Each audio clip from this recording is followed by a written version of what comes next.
Hey guys, Steve and Tony here, and I am back with a new video. And for this one, I am going to be ranking Barbara Steele's performances in the films I have of her in my collection. And these are primarily horror films. I am looking to get a couple more of hers, one of which is a non horror film.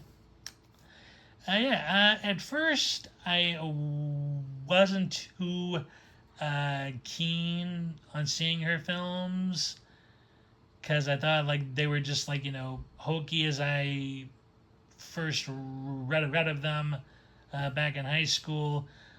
But of course, as I got older, I started appreciating those types of films more and more, especially the Italian genre films. As you all know from my content. And this video is going to be a little extra special because this is a tag, as like you see from the title, to Gray 1951 Media Channel. I've seen from a few of his videos that he's a big Barbara Steele fan. And I do highly encourage him to do a video that can either be exactly like this or similar to it. However he wants to do. Like this is just a special tag to him. And if anyone else wants to join in, please feel free to. Now, how I am going to be doing this ranking is based on how I felt the director used Barbara in the film, the strengths of her performance, anything I felt was a level extra in the outstanding, fields. Yeah. And a few other bits too, but like those like few others are primarily it. Now, just to clarify, I have enjoyed Barbara in every film I've seen her in thus far, but I do think some of her performances go a little higher up and some are, a little lower. So without further ado, here we go. Oh, yes, and I only have 6 here, so yes. I like this. Shouldn't be too long to go through. Okay, so at number 6 is the Pit and the Pendulum from Edgar Allan Poe and Roger Corman. Barbara Steele plays Vincent Price's purportedly dead wife in this, and she's also John Carr's sister in the film as well. So I did enjoy her very much. I don't think she really had as much screen time as she should have.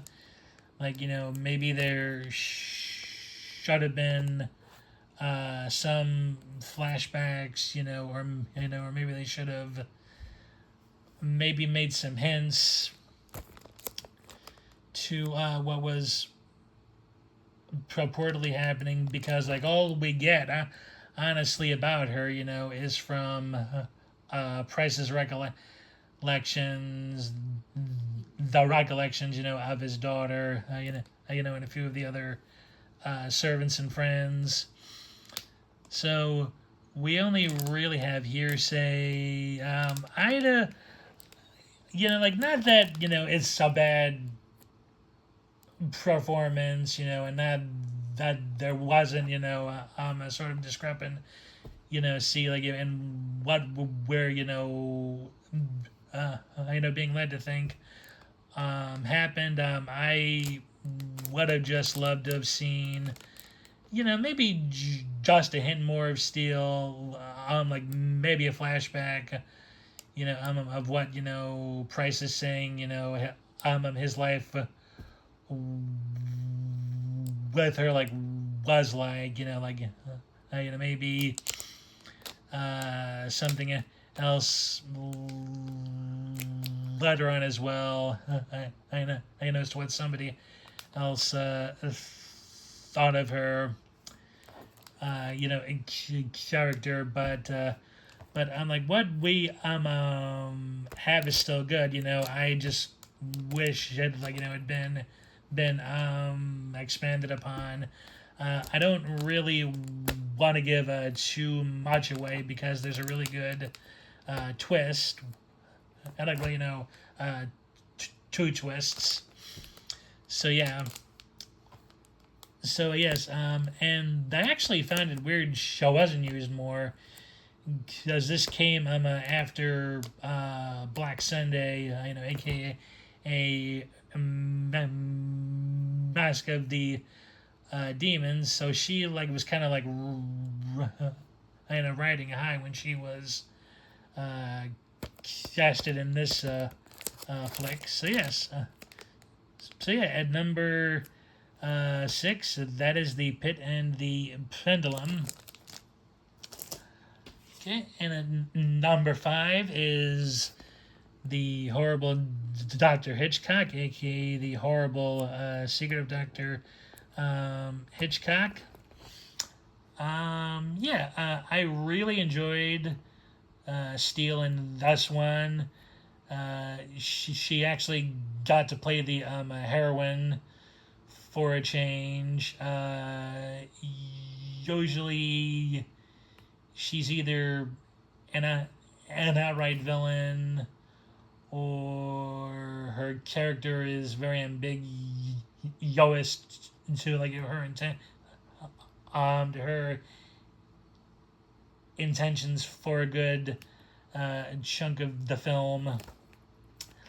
But like here from the get go, we know she's in the dark about her husband's, previous marriage and life, and all that stuff, and she, of course, soon progressively finds herself in more and more danger. The reason that this is at 5 is because, well, while Steele does, excellent in her it is the sort of generic damsel in distress type deal. I mean, she's far from weak in this, but it did follow like that trope. I'm a little too close, but like that's just me. I'm sure like other fans of this like have have differing views on it, but like that's really my main I'm like nitpick of it, and it is also uncertain if her husband is trying to gaslight her, because the film did take some of its themes and motifs, from the Bluebeard story, the the gothic melodrama and all that, and of course, gaslight its self. So you kind of don't know fully if she's, if if they're trying to drive her insane or just like make her hysterical enough that like something will happen, happen, and they'll have to, do certain things to her. I mean, again, I don't, again, I don't want to give too like much away, because I mean, like most of what I'm showing you, with the exception of two, maybe, have have like really nice twists in them. So I don't want to spoil anything really here, but yeah, like just a little, to generic, at points, to the old school uh, damsel in distress theme. But other than like that, like a very solid performance, and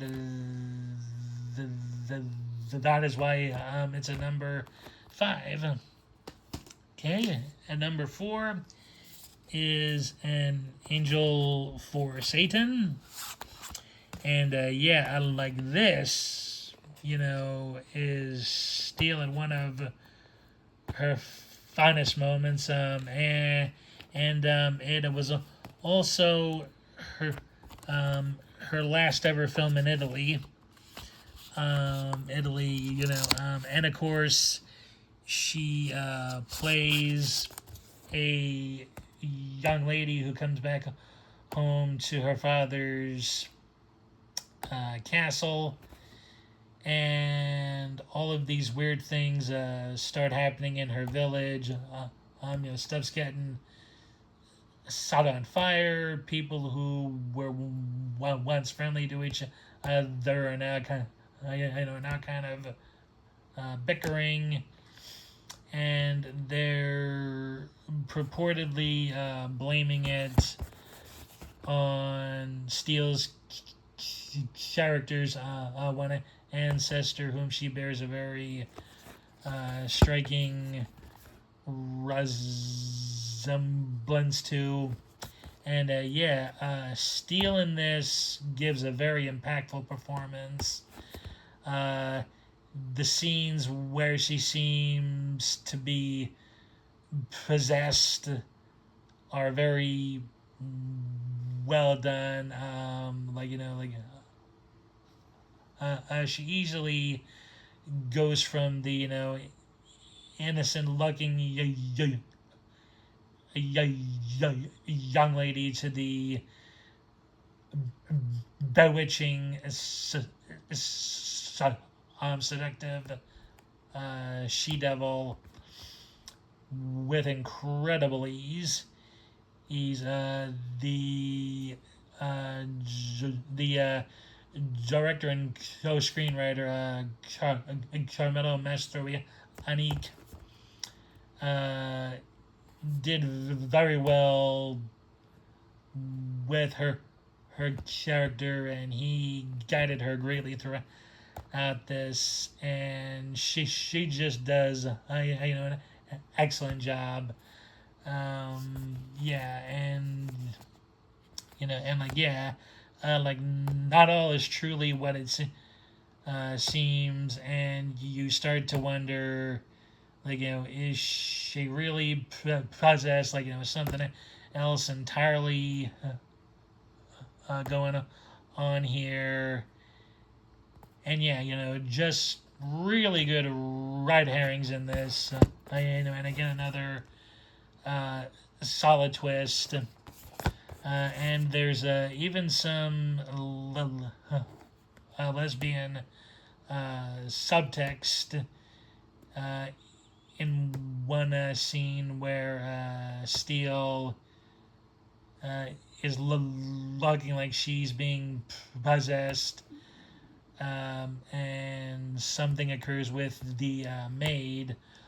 Although whether that it was in the script originally, or it was added for special reasons at the end. Like I'm not sure, but it does work very well, and it adds to the uncertainty and our and like our as and like our as the audience trying to figure it all out. So yeah, at 3, an angel for Satan. Oh no, I'm sorry. At four. Jeez. Alrighty, okay, like this is at 3.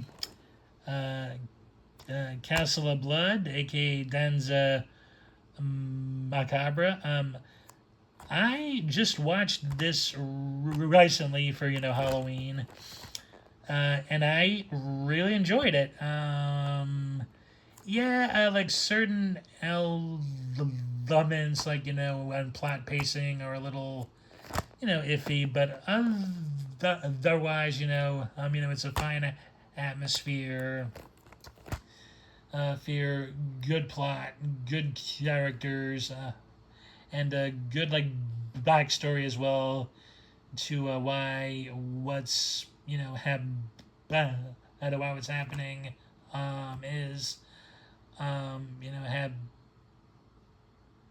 bunning, and I thought Steele gave a very strong performance in this film. And you can tell from her first scene that this is a character who is very conflicted about what's really happening. Her desire for some sort of normalcy in the events that have surrounded her family. Her sorrowfulness, for certain characters, her, total contempt for others. Others, like, yeah, and she also does great in her, like, romance with the Foster character played by George Leverrier. I think his name is pronounced. Like yeah, like often in horror, you honestly don't end up like with too many genuine romances, and the few like you like honestly do come across are like often like tainted by one of the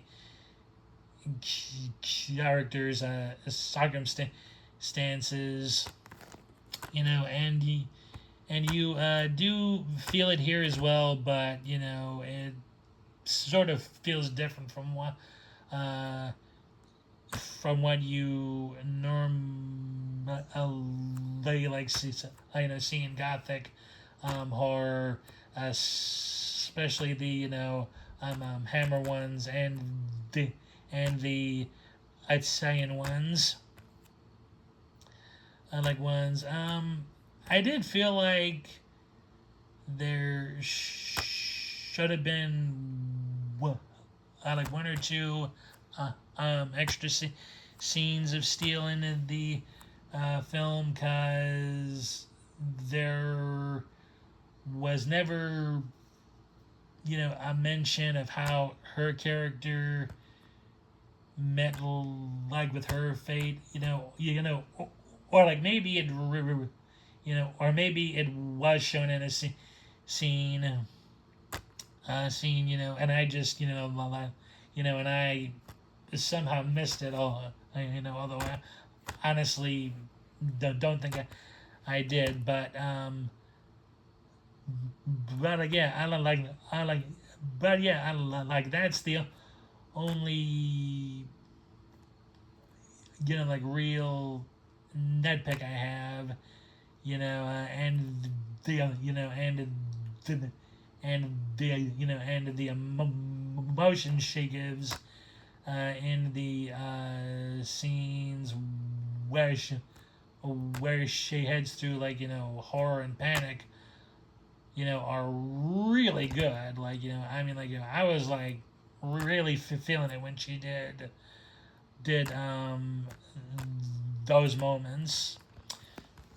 So yeah, like that is at at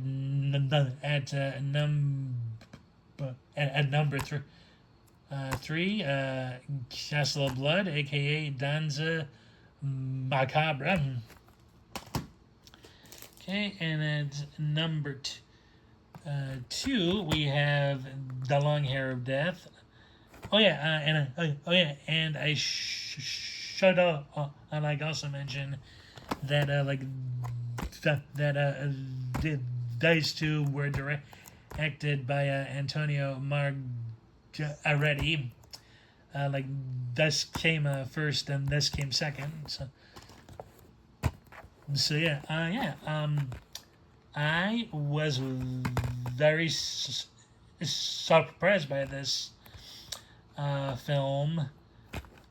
Film because Steele in this, I don't think I'm entirely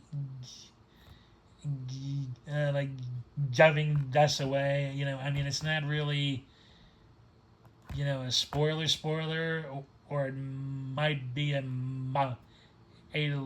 like a mild one, but she's both a victim and an avenger in this film.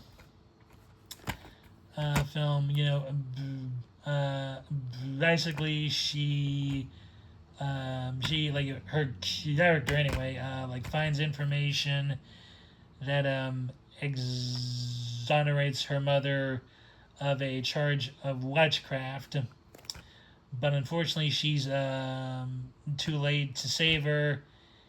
And when she tries to make her information known to others, it looks like she's it looks like she's thrown off of a cliff. Show these like show these like raging waters below, but she ends up returning to the town sometime later. But for some reason, no one seems to recognize her, and she is apparently going by some other name.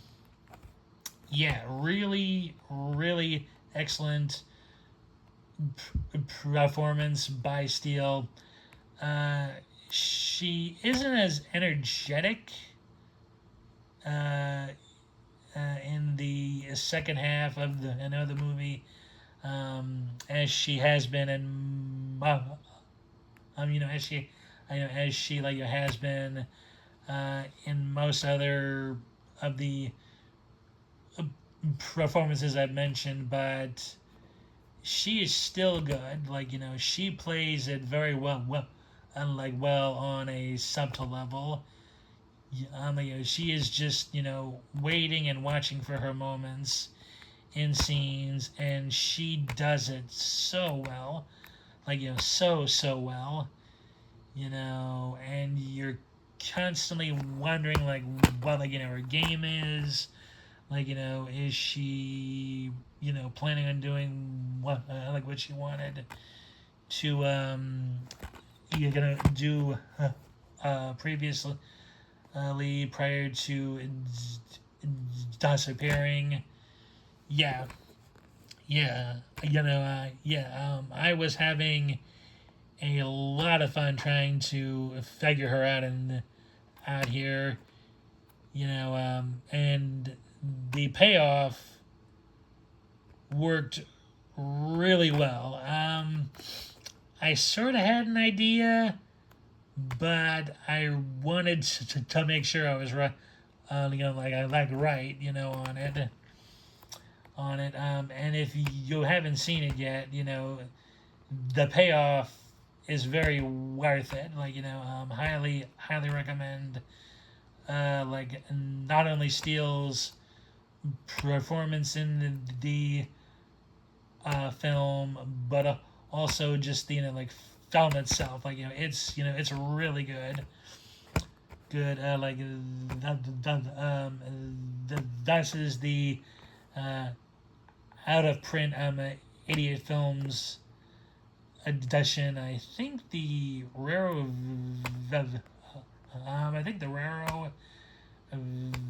video one like might still be out there, but like this I thought was a really good addition. So yeah, and number two like that is the long hair of death. And if you haven't guessed it already, at numero uno, number one is of course Mask of the Demon, aka Black Sunday, Steele's debut film. Well, or at least like her first like like lead like role anyway. Yeah, and Mario Bava's first time at the helm as director. Glorious black and white.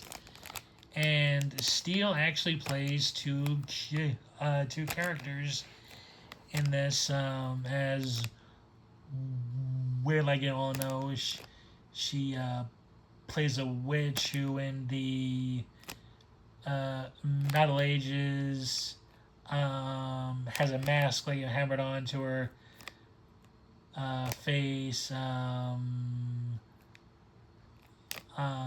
and is tortured because she tries to go against her brother for the throne, and she swears vengeance on his family. And then centuries later she also plays the witches innocent lookalike descendant through her brother. Brother, yeah. I actually wished I could have seen Steele in a few more sequences as the witch character, because I loved how she was, almost so super hero esque,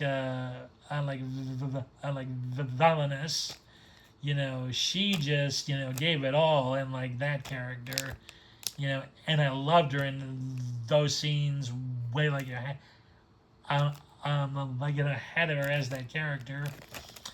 Not that the other role of hers in that isn't any good. In that one she's a bit more quiet and subtle, but she's still very effective. I only just wish we had a few more signs of her as the evil witch. I actually thought she did a lot better in that role. And I could kind of see why she was uncomfortable when she made it, because it was her first time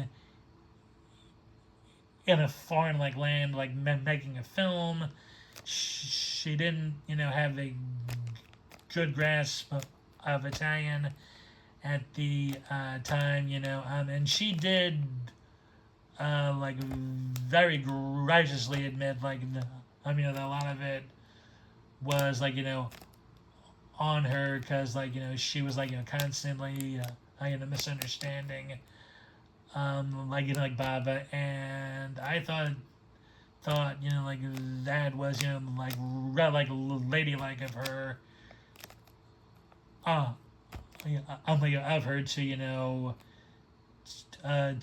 to, like look back and like and realize, like that, like, it was, just like, whatever it, like was,